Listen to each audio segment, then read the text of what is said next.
अगर ऑब्जेक्टिव लोगों को, ऑनेस्ट लोगों को आप ये काम दोगे, पेपर लीक नहीं होगा। अगर आप मीडियोकर लोगों को। नमस्कार दोस्तों, हम लेकर आ चुके हैं आप लोगों के लिए 20 मिनट में शाम की 50 ताज़ा और बड़ी खबरें बताएंगे। दोस्तों, प्रधानमंत्री नरेंद्र मोदी के ऊपर आग बबूला हुए है विपक्ष के नेता। कहा प्रधानमंत्री नरेंद्र मोदी विपक्ष की आवाज़ दबाने की कोशिश करते हैं। आखिरकार क्यों दोस्तों बीजेपी को राहुल गांधी के नेता प्रतिपक्ष बनने से लगी मिर्ची। जैसे ही राहुल ने संभाला पद, भारतीय जनता पार्टी के उड़े होश। अब राहुल गांधी चुनेंगे ईडी, सीबीआई और दोस्तों चुनाव आयोग के लोगों में राहुल की सहमति बहुत ज़रूरी। आखिरकार क्यों पहले ही दिन चंद्रशेखर ने उड़ा दी बीजेपी की धज्जियां। कहा फिलहाल हमें पूरा मौका मिले मोलने का, हमारे लोग बहुत बुरी हालत में हैं। और कैसे दोस्तों, जब उर्दू में शपथ ले रहे थे ज़ियाउल हसन, जो कि दोस्तों अभी जिनका इंतकाल हुआ है, शफीकुर रहमान साहब उनके बेटे हैं, तो क्यों अनुप्रिया ने जो है यहाँ पर आपत्ति उठाई, बताएंगे आखिरकार कैसे धर्मेंद्र यादव ने इनकी क्लास लगाई थी। तमाम मुद्दों पर होगी बात, लेकिन उससे पहले अगर आपने अब तक हमारे चैनल को सब्सक्राइब नहीं किया है कर लीजिए, पास में घंटी आएगी इसको भी दबाइए ताकि हर वीडियो की अपडेट आपको मिल सके। दरअसल दोस्तों आपको बताते चले, राहुल गांधी बने नेता प्रतिपक्ष, बीजेपी की उड़ी धज्जियां।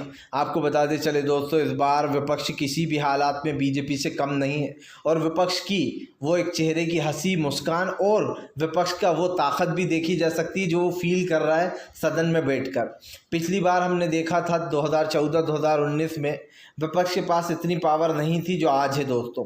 आज विपक्ष भी लगभग बीजेपी के आसपास है, वो कभी भी सरकार बना सकता है। जिस दिन नायडू और नीतीश ने हाथ हटा लिया उस दिन इंडिया की सरकार बन जाएगी। सवाल सिर्फ सरकार बनने का नहीं है दोस्तों, सवाल है कि जनता ने जिस चीज़ के लिए वोट दिया है उस चीज़ का, उस फ़र्ज़ को निभाना, और वो फ़र्ज़ बहुत अच्छे से निभा रहा है विपक्ष। जिस तरीके से विपक्ष ने शपथ ली उसके बाद जो पहला ही दिन था उसी में तानाकशी चली, उससे साफ पता चल गया कि आने वाले संसद के दिन क्या होने वाले हैं। आपको बता दें ये 9 दिन का संसदीय वो है। ऐसे में दोस्तों पहले ही मानसून सत्र में हंगामा शुरू हो गया है। आपको बताते चले आज बड़ा हंगामा होने की आशंका भी जताई जा रही है आज के सत्र में, क्योंकि अब दोस्तों वो मुद्दे उठाए जाएंगे। कल तक तो ये था कि ठीक है शपथ ले रहे हैं, स्पीकर बन गए, लेकिन अब मेन मुद्दे उठेंगे दोस्तों। और इन मुद्दों में सीधी सी बात यह है कि अब राहुल गांधी परीक्षा से लेकर तो नरेंद्र मोदी की नाकामियां गिनवाएंगे। इधर दूसरी तरफ हमें ये भी देखने को मिलने वाला है दोस्तों, जहां प्रधानमंत्री नरेंद्र मोदी को एक बड़ा झटका लगता हुआ नजर आ रहा है, क्योंकि राहुल गांधी नेता प्रतिपक्ष के साथ बीजेपी के लिए नई मुसीबत भी बन गए हैं। राहुल गांधी इस देश के पहले ऐसे नेता बन गए जिन्होंने नरेंद्र मोदी को पॉपुलैरिटी में पछाड़ दिया है। अब राहुल गांधी उत्तर प्रदेश के लोगों की सबसे पहली पसंद बन गए। जाहिर सी बात है, जनता को 10 साल तक बेवकूफ़ बनाना, उनके लिए कोई काम न करना, 70 परीक्षाओं के सारे पेपर लीक हो जाना, क्या ये दोस्तों सरकार की नाकामी नहीं है? अगर सरकार अब भी अपनी नाकामी नहीं मानती तो इससे ज़्यादा शर्म की बात और क्या हो सकती है। आपको बता दें चले दोस्तों, अनुप्रिया पटेल को क्यों लगी मिर्ची। ज़ियाउल हसन ने जब लगाए दोस्तों जिंदाबाद भारत जिंदाबाद के नारे। दरअसल दोस्तों बीजेपी के नेता कुछ भी करें तो बीजेपी चुपचाप बैठी रहती है, लेकिन जब सामने वाली पार्टी के नेता उर्दू में शपथ लें या फिर दोस्तों कुछ नारा लगा दे देश का, तो इनको बुरा लगने लगता है। आपको बता दें कुछ ऐसा ही अनुप्रिया पटेल जो कि बीजेपी की नेता है, उनको धर्मेंद्र यादव, जो अखिलेश यादव के भाई हैं धर्मेंद्र यादव, उन्होंने अच्छा सबक सिखाया। दरअसल हुआ कुछ यूँ दोस्तों, जिनका अभी शफीकुर रहमान साहब जो कि सपा के सबसे बुजुर्ग नेता थे और सबसे पुराने, उनका इंतकाल हो गया। उनकी सीट पर इस बार उनके बेटे ज़ियाउल हसन ने चुनाव लड़ा और वो शानदार जीत कर आए।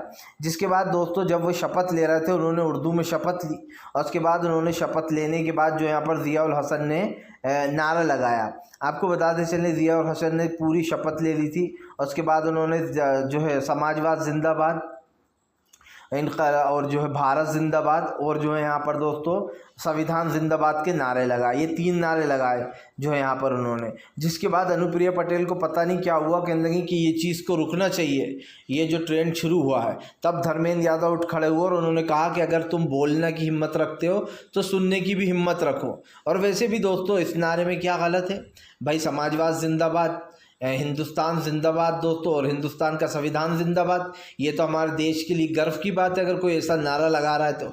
लेकिन दोस्तों बीजेपी को पता है क्या है, बीजेपी को इस बात की चिढ़ है कि हम इसी वजह से हारे हैं, हम संविधान जिंदाबाद की वजह से। और बीजेपी को मिर्ची लगी हुई। अनुप्रिया पटेल की बुरी हालत हो गई, चुनाव में खड़ी हुई थी लेकिन बुरी तरीके से हार गई दोस्तों सपा के नेता से। यही कारण जो अनुप्रिया पटेल को मिर्ची लगी हुई है। और दूसरी तरफ आपको ये भी बता दें, जहाँ ये सब कुछ चल रहा था, जहाँ ये सब कुछ हो रहा था, तो अनुप्रिया पटेल को बहुत बुरा लग रहा था। लेकिन सवाल सिर्फ ये नहीं है दोस्तों, सवाल ये है कि अगर कोई अच्छे नारे लगा रहा है तो इसमें गलत क्या है। जबकि धर्मेंद्र यादव ने कहा कि शुरुआत तो उधर से हुई है, तो अनुप्रिया पटेल कहने लगी कि शुरुआत कहीं से भी हुई है, रुकना चाहिए, ऐसे मैं ये कह रही हूँ। तभी धर्मेंद्र यादव ने कहा तो फिर तब क्यों नहीं रोका जब आपके नेता दे रहे थे। आप समझिए दोस्तों, शाण पट्टी देखिए कितनी शाणी है वो, कि जब खुद के नेता नारे लगा रहे हैं, जो जिस हिंदुत्व पर बीजेपी वोट लेती है उस चीज़ों के नारे लगा रहा है, तब तो चुपचाप बैठी हुई सुन रही हैं। आप समझिए, इनके जो नेता हैं बरेली से दोस्तों, उन्होंने पता है क्या नारा लगाया। उन्होंने कहा कि अटल बिहारी वाजपेयी जिंदाबाद, नरेंद्र मोदी जिंदाबाद, हिंदू राष्ट्र जिंदाबाद। अब आप बताइए, हमारा देश क्या हिंदू राष्ट्र है? नहीं है ना। तो फिर हिंदू राष्ट्र जिंदाबाद यानी कि नफरत फैलाने की पूरी कोशिश कि हिंदू राष्ट्र जिंदाबाद। तुम्हारे बाप में दम नहीं है कि तुम इस देश को हिंदू राष्ट्र बना दो। सिंपल सी बात है। ये देश एक सेकुलर कंट्री है। इस देश में हमारे सभी धर्म के भाई रहते हैं, सब लोग मिलजुल कर रहते हैं, प्यार से रहते हैं। इसीलिए हमारे देश का नाम इंडिया है और वो हमेशा इंडिया ही रहेगा। इन लोगों को तो इंडिया नाम से भी प्रॉब्लम है, देश को भारत कर दो। अरे भैया, इंडिया ही भारत है, भारत ही इंडिया है। तुम लोगों को कौन बताए, पर क्या इनका क्या कहें दोस्तों इनके बारे में। जो लोग चौथी पास हैं, जिन लोगों को नरेंद्र मोदी, जिन अनपढ़ लोगों को संसद में लाकर बिठा दिया है, जिनको पढ़ना तक लिखना तक नहीं आता है, उन लोगों के बारे में हम कहें भी क्या। इनकी एक नेता है मध्य प्रदेश में, अभी उनकी पोल कैसे खुली, जब उनको बेटी बचाओ बेटी पढ़ाओ लिखने गई तो उनको शब्दों का ये भी नहीं पता किस शब्द से क्या लिखा जाता है। उन्होंने बेटी बचाओ की जगह बेड़ी पढ़ाओ कर दिया। आप समझिए, बेड़ी पढ़ाओ, बेड़ी। और राइटिंग आप देख लें जो लिखा है, आप भी समझ जाएं कि ये पहली क्लास का बच्चा है जो इतनी गंदी तरीके से लिख रहा है बोर्ड पर। तो आप समझ सकते हैं कि जिनके नेता ही अनपढ़ हों, जिन्हें पढ़ना लिखना ही नहीं आता, उनसे और उम्मीद भी क्या की जा सकती है, जब हमारे देश के प्रधानमंत्री महोदय ही अरविंद केजरीवाल ने चौथी पास कहते हैं। तो आप समझ लीजिए फिर नेता कैसे होंगे। आपको बता दें चले दोस्तों, फिलहाल एक बार फिर से भारतीय जनता पार्टी को लगा 440 वाट का झटका। राहुल गांधी ने वीडियो बनाकर कर दिया सोशल मीडिया पे वायरल। राहुल दोस्तों कल पहली बार नेता वाले लुक में नज़र आए बहुत दिन बाद। कल राहुल गांधी भी कुर्ता पजामे में नज़र आए। हालांकि राहुल गांधी का जो टी शर्ट और पैंट वाला ट्रेंड है वो बड़ा ट्रेंड हुआ और लोगों ने उस यूनिफॉर्म को बहुत पसंद किया। लेकिन क्योंकि कल सदन का दिन था, इसलिए राहुल गांधी उन कपड़ों में, नेता प्रतिपक्ष वाले कपड़ों में पहुंचे। इधर राहुल गांधी ने सरकार के ऊपर तंज कसते हुए कहा कि मैं जनता की आवाज़ हूँ, जनता ने मुझे बनाया है और जनता ने मुझे यहाँ तक भेजा है।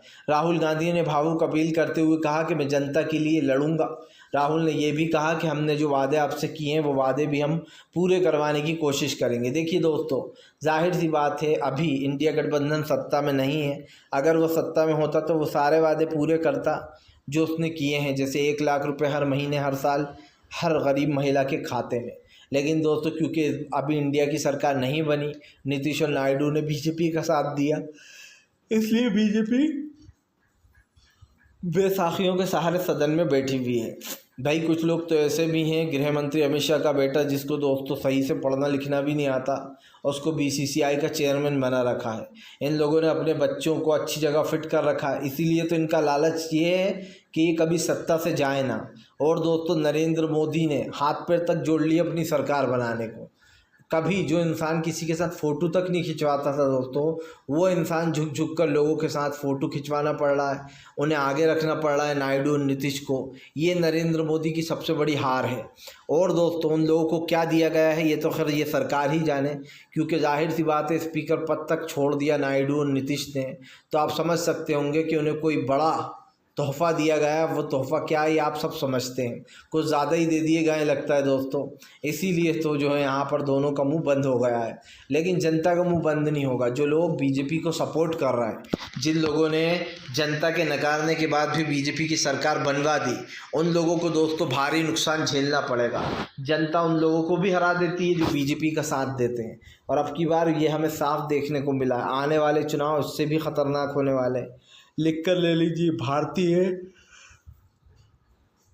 जनता पार्टी का इतना बुरा अंत है दोस्तों जो आप सोच कर भी हैरान हो जाएंगे। बीजेपी दोस्तों ऐसी बुरी सिमटेगी 100 या 150 सीटों पर अब की बार तो, जिसका किसी ने अनुमान भी नहीं लगाया होगा। मैं तो जनता से यही उम्मीद करूंगा, अब तक उम्मीद करूंगा कि फ़िलहाल कुछ भी कर कर जो है यहाँ पर इस चीज़ को समझे, और दोस्तों जो हमें दिखाई दे रहा है वो चीज़ें भी समझ में आनी चाहिए। तो जाहिर सी बात है कि फ़िलहाल इस वक्त जो है यहाँ पर भारतीय जनता पार्टी पूरी तरीके से फेल होती हुई नज़र आ रही है। आपको बता दें चले दोस्तों, फ़िलहाल बीजेपी के ऊपर जमकर गरजते हुए नज़र आए दोस्तों जो है यहाँ पर अखिलेश यादव। अखिलेश ने दोस्तों खूब चलाया तीर, खूब कसे तंज दोस्तों, ओम बिरला भी देखते रह गए। अखिलेश ने दोस्तों नरेंद्र मोदी पर निशाना साधते हुए कहा कि अध्यक्ष महोदय आपकी कुर्सी बहुत ऊपर होनी चाहिए। मैं तो चाहता था कि आपकी कुर्सी बहुत ऊपर हो, क्योंकि आप लोकतंत्र का एक हिस्सा हैं, स्पीकर बन गए तो आप। यही नहीं, अखिलेश ने तंज कसते हुए कहा कि हम उम्मीद करते हैं आप लोकतंत्र का हिस्सा हैं तो लोकतांत्रिक तरीके से ही फैसला लेंगे। ऐसा ना हो कि जो यहाँ पर फैसला पीछे से आए और वो आप हमको सुनाएं। मतलब कि दोस्तों आप समझिए, वो तंज कस रहे थे अखिलेश के पीछे, मतलब नरेंद्र मोदी और शाह कुछ बोलें और आप वही करो। वैसे तो दोस्तों इसकी पूरी उम्मीद है, ओम बिरला कभी निष्पक्ष रहे ही नहीं, ये सब जानते हैं। ओम बिरला का फिर से स्पीकर बनना हमारे लिए तो दोस्तों दुर्भाग्यपूर्ण है, जनता के लिए, क्योंकि ओम बिरला ने दोस्तों विपक्ष को हमेशा रोका। जब भी विपक्ष ने गरीबी, महंगाई, मणिपुर जैसे मुद्दे को उठाने की कोशिश की दोस्तों, तब ओम बिरला ने जो है संसद के बाहर लोगों को निकाल दिया। यही नहीं, इस देश में पहली बार 146 लोगों को एक साथ सस्पेंड किया गया था। ये देश के इतिहास का पहली बार था, और आप समझ सकते हैं कि ओम बिरला ने ये सबके सामने किया था, किसी से छुपा नहीं था ये। और ऐसे सांसदों को रेडी की तरह सस्पेंड करना, ये तो अपने आप में बताता है कि आप बीजेपी के लिए काम करते हो। आप जबकि दोस्तों स्पीकर किसी का नहीं होता है, वो सबके लिए होता है। लेकिन दोस्तों ये बात ओम बिरला को कौन समझाए? भाई इनके लिए तो वही ज़रूरी है जिसने इन्हें कुर्सी पर बैठा दिया है। इसलिए ये लोकतंत्र की जो ये लोग बातें करते हैं ना दोस्तों, सब ढोंग है। आप लिख के ले लीजिए, इनके लिए ना लोकतंत्र ज़रूरी है, इनके लिए ना देश का दोस्तों संविधान ज़रूरी है। इनके लिए अगर ज़रूरी है तो वो एक चीज़ कि सत्ता में हम रहें, स्पीकर भी हमारा रहे, ताकि विपक्ष कुछ भी ना कर पाए। और ये चीज़ मैं आपको बार बार बताता हूँ कि सरकार की जो नीतियाँ हैं वो उसी के ऊपर भारी पड़ेंगी, और ये आज नहीं कल नहीं बहुत जल्दी होगा। आपको बताते चले दोस्तों, फिलहाल भारतीय जनता पार्टी को लगा 440 वाट का झटका। असदुद्दीन ओवैसी का बीजेपी पर तंज, कहा फिलहाल हम किसी से नहीं डरते, इस बार विपक्ष मजबूत है तो देश के तमाम मुद्दे उठाएंगे। दरअसल आपको बताते चले दोस्तों, ओवैसी ने ऐलान कर दिया कि नरेंद्र मोदी के 10 साल पूरी तरीके से नाकाम रहे। यही नहीं, नरेंद्र मोदी के 10 साल नाकाम रहने से दोस्तों यहाँ पर बड़ी चीज़ बोल गया ओवैसी ने कहा कि फ़िलहाल 10 साल से जनता त्रस्त है, महंगाई, गरीबी, बेरोज़गारी जैसे मुद्दों को नज़रअंदाज किया जा रहा है। नरेंद्र मोदी दोस्तों 10 साल तक सत्ता में थे, अब 5 साल बैसाखियों पर फिर आ गए। सवाल यही है दोस्तों कि इस बार विपक्ष बहुत मजबूत है और वो मजबूत स्थिति में है। लेकिन दोस्तों हम लोग जहाँ विपक्ष को पहुँचाना चाहते थे सत्ता तक, वहाँ से अभी भी विपक्ष थोड़ी सी दूर है, क्योंकि जब दो लोगों ने दोस्तों बीजेपी का साथ दे दिया तो सरकार उनकी बन गई। लेकिन दोस्तों विपक्ष सरकार में रहे या विपक्ष में रहे, वो अपना काम करता रहेगा। और यही तो नरेंद्र मोदी की हार की सबसे बड़ी वजह है कि विपक्ष ने अपना काम करना नहीं छोड़ा। और उसे लोगों ने सपोर्ट किया या नहीं किया दोस्तों, ये इसके लिए मैटर नहीं करता था। राहुल गांधी लोगों की आवाज़ उठाते रहे, अंत तक उठाते रहे, और इसीलिए राहुल गांधी को इतनी बड़ी जीत जी गई। और आप भी समझ सकते हैं कि राहुल गांधी को जब वो जीत मिली तो लोगों का क्या वो था दोस्तों रिएक्शन। राहुल गांधी को 4.5 से भी अधिक लाख वोटों से जीत मिली है, जबकि हमारे देश के प्रधानमंत्री हाँपने लगे थे, बड़ी मुश्किल से जान बचाकर भागे, 1 लाख वोटों से जीत दर्ज की, वो भी अजय राय के सामने। वरना आप सोचिए, अजय राय ने पटकनी लगभग नरेंद्र मोदी को दे ही दी थी, बस 1 लाख वोट से पीछे रह गए वो, वरना दोस्तों अजय राय नरेंद्र मोदी को हरा देते। मगर आप देखिए कि इस देश देश के प्रधानमंत्री को वाराणसी से एक तरीके से भागना पड़ा, क्योंकि बस 1 लाख वोटों का अंतर था। ऐसा दूसरी तरफ अगर हम बात करें दोस्तों राहुल गांधी की, तो राहुल गांधी ने 4.5 लाख वोटों से भी ज़्यादा से जीत दर्ज की है।